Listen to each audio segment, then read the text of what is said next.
தாவேக்காவோட வெற்றிக்கு பின்னாடி என்ன ஃபார்முலா இருக்குது சார்? ஜான் ஆரோக்கியசாமியோட ஃபார்முலா இருக்கா? தளபதியோட மேஜிக்ங்க. இல்லை, அதுதான் அந்த மேஜிக் என்னன்னு தான் கேட்குறேன். தளபதி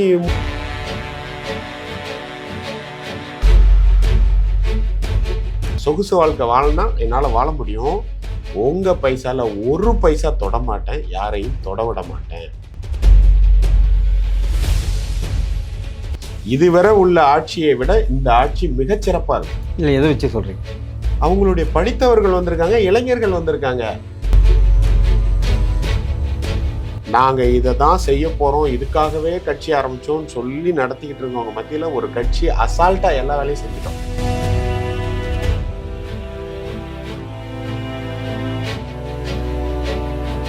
எம்ஜிஆர் என்ன பண்ணாரோ, அண்ணா என்ன செஞ்சாரோ அதை தளபதி இன்னைக்கு செஞ்சு காட்டியிருக்காரு. ஏன்னா தளபதி மதுரை மாநாட்டில்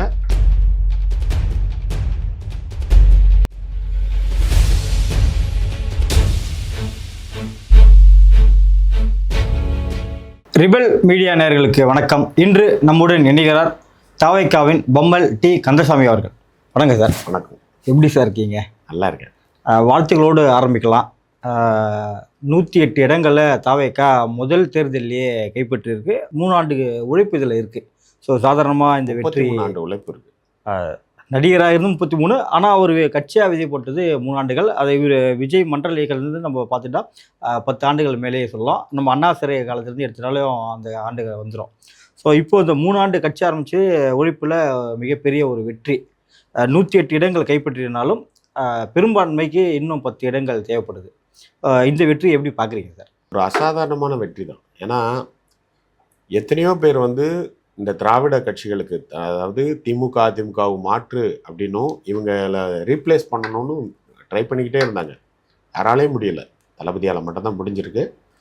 மக்களுடைய சப்போர்ட், பெண்களோட சப்போர்ட், இளைஞர்களோட சப்போர்ட்டில் அதை பண்ணியிருக்காரு. நானும் நினச்சது ஒரே ஒரு விஷயம் தான், ஒரு 10 சீட்டு எக்ஸ்ட்ரா வந்திருந்தா இன்னும் பிளாஸ்டாக இருக்கும். பார்த்துக்கலாம், வந்துடும். தளபதி அதெல்லாம் ஏற்பாடு பண்ணிடுவார். கண்டிப்பாக கூடி சீக்கிரம் மெஜாரிட்டி காட்டிடுவோம், அமைச்சரவையெல்லாம் ஏற்றுருவாங்க. அர்லேக்கருக்கு விஜய் அவர்கள் மெயில் மூலியமாக தகவல் அனுப்பியிருக்காரு. இன்னும் 14 நாட்கள் எங்களுக்கு டைம் கொடுங்க, நாங்கள் பெரும்பான்மையை நிரூபி அதிகாரப்பூர்வமாக அனௌன்ஸ் பண்ணுமா? இல்லை, மெயில் மூலியமாக தகவல் நியூஸில் வந்துட்டு இருக்கு. தகவல் அதை பற்றி நமக்கு தெரியாது. எதுனாலும் அதிகாரப்பூர்வமாக கட்சியோட ட்விட்டர்லேயோ இல்லை தளபதியோ இல்லை தளபதி சொல்படி எங்களுடைய பொதுச்செயலாளர் எங்கள் அண்ணன் ஆனந்தோ அவர்களோ அனௌன்ஸ் பண்ணுவாங்க. எதுனாலும் அவங்க முடிவு பண்ணி அனௌன்ஸ் பண்ணுறது தான் செய்தி. இப்போ இந்த வெற்றியில் பார்த்தீங்கன்னா 13 பெண் வேட்பாளர்கள் வெற்றி பெற்றிருக்காங்க. இளைஞர்கள், முதல் முறையாக ரொம்ப படித்தவங்க, அரசியலை தூய்மையாக இருக்கணும்னு நினைக்கிறவங்க, அந்த மாதிரி நிறைய நீங்கள் சொல்லிக்கிட்டே போகலாம். அந்த 13 பெண்கள் அப்படி இப்படி, இல்லை பொது தொகுதியில் நிறைய பட்டியலின மக்கள். ஏன்னா இது எல்லாமே நாங்கள் இதை தான் செய்ய போகிறோம், இதுக்காகவே கட்சி ஆரம்பித்தோன்னு சொல்லி நடத்திக்கிட்டு இருக்கவங்க மத்தியில் ஒரு கட்சி அசால்ட்டாக எல்லா வேலையும் செஞ்சிட்டோம். ஸோ இது தளபதி மேஜிக். இல்லை, இது எல்லாருமே அப்படியே சொல்கிறாங்க. குளத்தூரில் தொடங்கி பரவாயில்ல எல்லா ஜாம்பானுங்களையும் வீழ்த்திருக்காங்க. இப்போ செங்கோட்டையனுக்கே அங்கே என்ன சொன்னாங்கன்னா, எடப்பாடி பிரச்சாரம் சொல்லும்போது அவர் இங்கே வீழ்த்தப்படுவார், சொந்த கட்சி நபரையே என்னை அறிமுகப்படுத்தியது இல்லை, அந்த அளவுக்கு இங்கே இருந்தார் அப்படிலாம் சொன்னாங்க. ஆனால் பார்த்தா செங்கோட்டையன் அதிக அளவுலேயே அவர் ஜெயிச்சிடார், அமைச்சரவையிலும் இடம்பெற போகிறார். ஆனால் எடப்பாடி எதிர்கட்சி தலைவர் அந்தஸ்திலே இறங்கி அடுத்த பிரதான எதிர்கட்சியாக இருக்க போகிறார். ஸோ செங்கோட்டையனோட வெற்றி எப்படி பார்க்குறீங்க சார்? ரொம்ப நல்லா பார்க்குறோம். அண்ணா வந்ததுலேருந்து தளபதி அவருக்கு ரொம்ப முக்கியத்துவம் கொடுத்தாரு. தலைமை இப்போ செங்கோட்டையன் அவர்கள் தாவேக்கா உள்ளே வந்ததுமே பல பேர் என்ன சொன்னாங்கன்னா, செங்கோட்டையன் புலம்பல் அதிகமாக ஆயிடுச்சு, உள்ளே போயிட்டு நான் சொல்கிறது எதுவுமே கேட்கல, அவரே அங்கே வெளியே எப்போ வரலான்னு தான் பார்த்துட்டு இருக்காரு. எல்லாமே ஒரு வெளியில் உள்ள ரூமர். செங்கோட்டையன் அண்ணனும் இதை பற்றி பொது வழியில் பேசியிருக்காரு, எங்கள் அண்ணன் ஆனந்தும் பேசியிருக்காரு. அப்படி ஒரு விஷயமே கிடையாது. அது சும்மா எதிர்கட்சிகள் அவங்க எதையாச்சும் கிளப்பி விடுறதுக்குன்னு ஏதாச்சும் பண்ணிக்கிட்டு இருக்காது. எல்லாம் ரொம்ப ஒத்துமையாக சூப்பராக இருக்காங்கன்னு அன்னைக்கே அவங்க சொல்லிட்டாங்க. இன்னைக்கு இன்னும் அதுக்கு மேலே. தாவேக்காவோட வெற்றிக்கு பின்னாடி என்ன ஃபார்முலா இருக்குது சார்? ஜான் ஆரோக்கியசாமியோட ஃபார்முலா இருக்கா? தளபதியோட மேஜிக்ங்க. இல்லை, அதுதான் அந்த மேஜிக் என்னன்னு தான் கேட்குறேன். தளபதி 30 வருஷமாக தான் அவர் ஏற்கனவே மதுரையில் எங்கிட்ட எல்லாம் ஒன்றும் ஒழிச்சு மறைச்சதுக்கெல்லாம் ஒன்றுமே கிடையாது. ஓப்பனாக சொல்லியிருக்கோம்.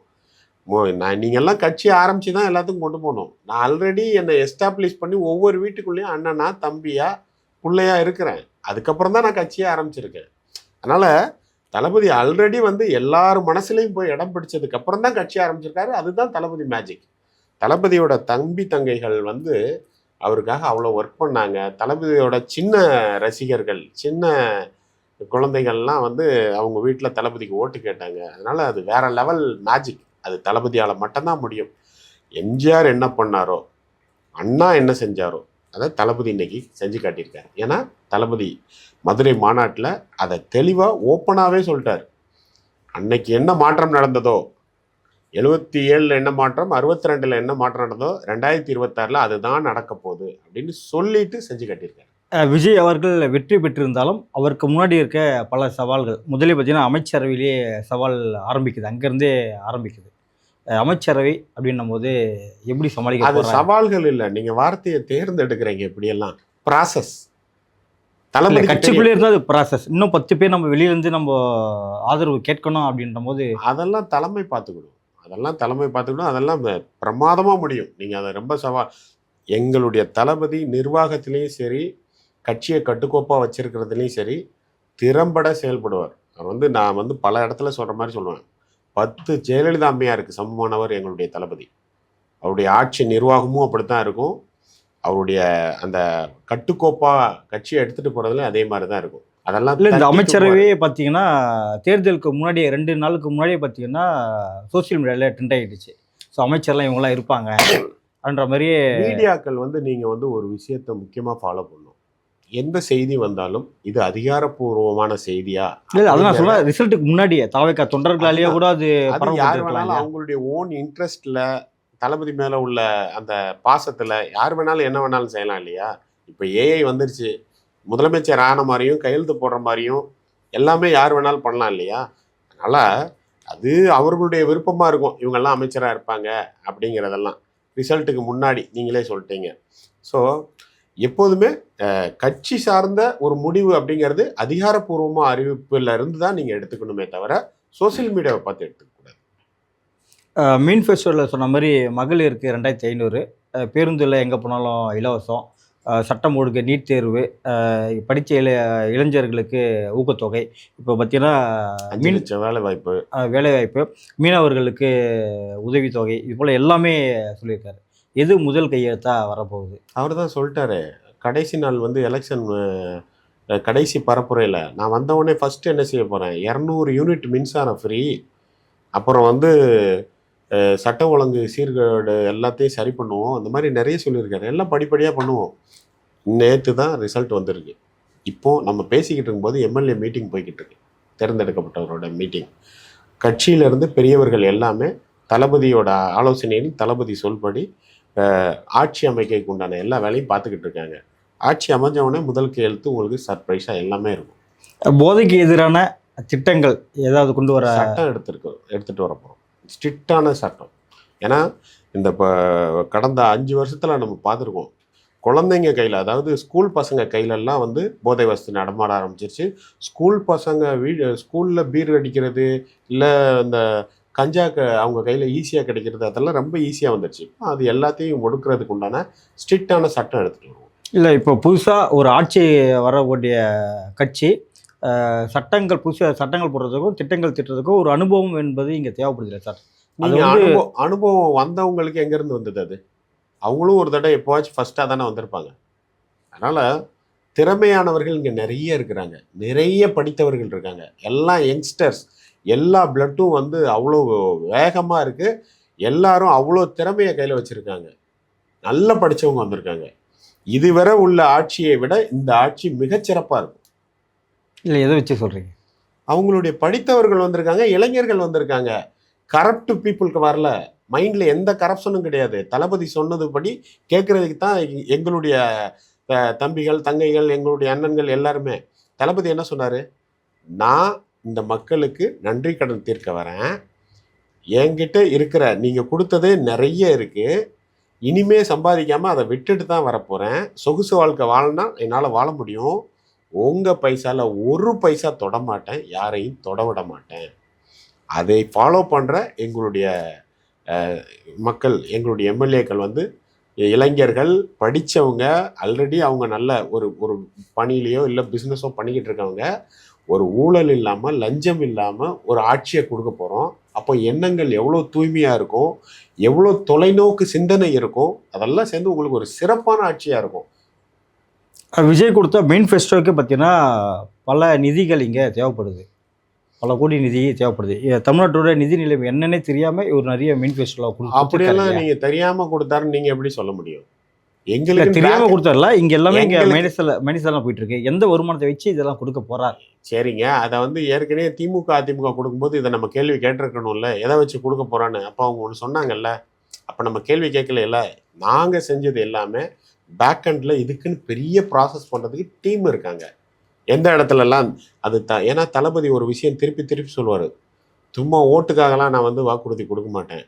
எது நடைக்கு சாத்தியமோ, எதை செயல்படுத்த முடியுமோ அதை மட்டும் தான் கொடுப்பேன். ஏன்னா ஒன்று அனௌன்ஸ் பண்ணுறதுக்கு முன்னாடி அவருக்குன்னு உண்டான டீம்.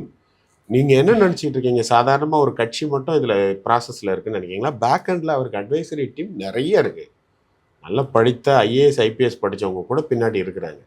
அதனால் எல்லாத்தையும் தெளிவாக எங்கேருந்து ஒரு திட்டம் கொடுக்கறதுக்கு முன்னாடியே இந்த திட்டத்துக்கான பணம் எப்படி அதுக்கு வரும் அப்படிங்கிறது தளபதிக்கு எக்ஸ்பிளைன் பண்ணி தளபதி அதில் சாட்டிஸ்ஃபைட் ஆகி தான் அனௌன்ஸ்மெண்ட்டே பண்ணியிருக்காரு. அதனால் நீங்கள் பயப்படவே வேண்டாம், சிறப்பாக வரும். கடந்த ஆட்சிகளில் பார்த்தீங்கன்னா பல முறைகேடுகள் நடந்திருக்கலாம். இப்போ அது போல் முறைகேடுகள் கண்டறிந்து ஊழல்வாதிகள்லாம் இவர் சொல்லியிருக்காரு, தீய சக்தி ஊழல் சக்திலாம் சொல்லியிருக்காரு இல்லையா? அவர்களை அடையாளம் கண்டு கைது செய்ய வாய்ப்பு இருக்கா, இல்லை முறைகேடுகளை வெளிச்சத்துக்கு கொண்டு வருவாங்க? 100% எல்லாமே தளபதி சொல்லியிருக்காருங்க. ஊழலுக்கு எதிராக தான் இந்த கட்சி அந்த ஆட்சி அப்படின்னு. ஏற்கனவே கரப்ஷனில் யாரெல்லாம் இருக்காங்களோ, இல்லை கரப்ஷன் யாரெல்லாம் கண்டுபிடிக்கிறாங்களோ எல்லாத்தையும் தூக்கி உள்ளே வைப்பார். தளபதி இந்த மக்களுக்கான ஆட்சியை கொடுக்க போகிறாரு.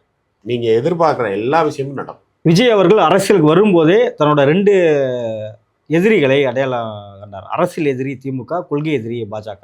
இப்போ கொள்கை எதிரி பாஜக தான் இப்போ மத்திய அரசில் இருக்கிறாங்க. இப்போ எப்படி அதை எதிர்த்து இங்கே அரசியல் செய்ய போகிறார், ஆட்சி செய்ய போகிறார்? ஒரு சில திட்டங்களை அவங்க தான் அங்கே தான் அணுகி ஆகணும். தளபதி தெளிவாக தான் சொல்லியிருக்காரு. கொள்கை எதிரி வந்து பாஜக, மத்திய அரசு. நீங்களே பிரித்து சொல்லிட்டீங்க. அரசுகிட்ட எப்படி கேட்கணுமோ மாநில அரசுக்கு உண்டான உரிமையை எந்த இடத்துலையும் 1% கூட விட்டு கொடுக்காம கேட்டு வாங்குவார். இல்லை, கேட்டு வாங்குற இடத்துல இருந்தாலும் அவங்க தர வேண்டிய இடத்துல இருந்தாலும் அதுக்குள்ள சில வழிமுறைகள் இருக்கு இல்லையா? எங்களை அட்ஜஸ்ட் பண்ணி போனால் தான் வரணும் அப்படின்ற மாதிரியான சொல்லி தான் திமுக இங்கே ஆட்சி செஞ்சிருந்தாங்க. அந்த எந்த நிர்பந்தத்துக்கும்லாம் தளபதி அடிபணியவே மாட்டார். தளபதியை யாராலையும் அடிப்பணியை வச்செல்லாம் எதுவும் பண்ண முடியாது. அப்படி பார்த்தீங்கன்னா எங்களுக்கு எலெக்ஷன்லேயே வராத பிரச்சனையா சொல்லுங்கள்? எல்லா விஷயத்துலையும் எவ்வளோ அழுத்தம் வந்தாலும், ஏன் தான் நடித்த கடைசி படம் தன் ரசிகர்களுக்காக 10,000 கோடியில் அது தயாரானது, பிஸ்னஸ் பண்ண வேண்டியது, அதையே ரிலீஸ் பண்ண விடாட்டா கூட வளைஞ்சு கூட கொடுக்கல. நெஞ்ச நிமித்திக்கிட்டு இருந்தார். நீ என்ன வேணாலும் பண்ணு, நான் பார்த்துக்கிறேன் அப்படின்ட்டு இருந்தார். இதே திமுகன்னா நேரம் அடிஞ்சு பணிஞ்சு போயிருக்கோம். நாங்கள் அப்படிலாம் இல்லை. அதனால் தளபதியை வந்து யாராலையும் அடிபணியை வைக்கவே முடியாது. தளபதி சட்டத்தின்படி நேர்மையாக மக்களுக்கான ஆட்சியை தான் கொடுப்பாரு. அது ப்ராசஸ் என்னவோ அந்த ப்ராசஸை ஃபாலோ பண்ணுவார். தமிழ்நாடுன்னு எடுத்துக்கிட்டால் மாநில பிரச்சனைகள் நிறையவே இருக்குது. நதிநீர் பங்கீட்டில் பிரச்சனை இருக்குது, கச்சத்தீவில் பிரச்சனை இருக்குது, இப்படி பல பிரச்சனைகள் இருக்குது. புதிய அரசு எப்படி இதை அரசியலாக அணுகாமல் ஆக்கப்பூர்வமான மக்களுக்கான செயல்பாடாக அணுகுவோம். இல்லை, இதுக்கு முன்னாடி பார்த்தீங்கன்னா திமுக ஆட்சி வந்துடுச்சு, அதிமுக நீங்கள் சொன்ன மாதிரி ஜெயலலிதா ஆட்சி வந்துட்டாங்க. அவங்களாலே இதெல்லாம் தீர்த்து முடிக்க முடியலையா? நதிநீர் பங்கீடில் காவிரி அணை அமைக்கப்பட்டு தான் ஒரு வெற்றியோட அமைக்கப்பட்டாங்க. அரசு நாளிதழில் ஜெயலலிதா அதை கொண்டு வந்தாங்க. இதுதான் ஒரு வெற்றியாக பார்க்கப்படுது. இதில் எப்படி தாவேக்கா இதே மாதிரி சுமூகமாக இப்போ எப்பவுமே எந்த ஆட்சி வராத அளவுக்கு ஒரு நிரந்தர ஒரு தீர்வாக ஒரு சொல்யூஷனை கொடுக்கும்? இந்த மாதிரி எத்தனையோ பிரச்சனைகள் இருக்குது. அரசாங்கம் அமைஞ்ச பிறகு எல்லாத்தையும் தீர்க்கமாக பேசி எல்லாத்துக்கும் ஒரு வழிமுறையை தளபதி கண்டுபிடிச்சு மக்களுக்கு ஒரு நல்ல ஒரு இதை கொடுப்பார். நடப்பு அரசியல் குறித்து பல்வேறு கருத்தில் கொஞ்சம் வைக்க நன்றி சார்.